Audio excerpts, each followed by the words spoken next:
which was very smart thinking as a reader.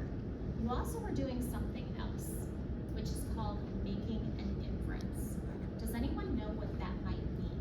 What does it mean when we're thinking like a reader to make an inference? Do you have any ideas here? Well, let me tell you a little bit about what making an inference means.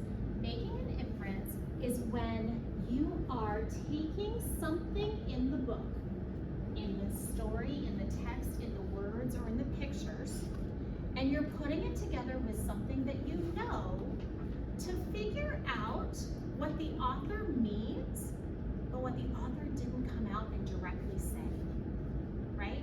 When we were looking at this cover, you already made two inferences, right?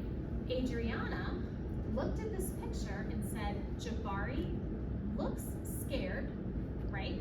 Then you looked at the title, Jabari Jumps, and did you think about what you know about jumping off a diving board? And what do you know about jumping off a diving board? That they can be high and scary. So Adriana inferred that this is going to be a story about Jabari jumping off a diving board and that perhaps he is scared. Simi also made an inference.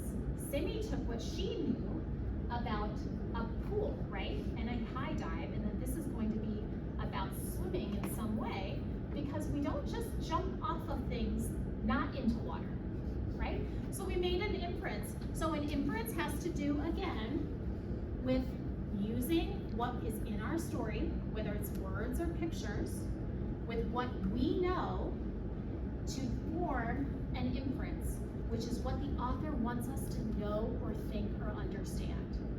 All right? So today what I'm going to do is I'm going to show you the kind of thinking I do when I make an inference in a story, the kinds of clues I look for, the kinds of things I think about, and I want you to do the same. All right? Let's go ahead and begin. So here's how it starts.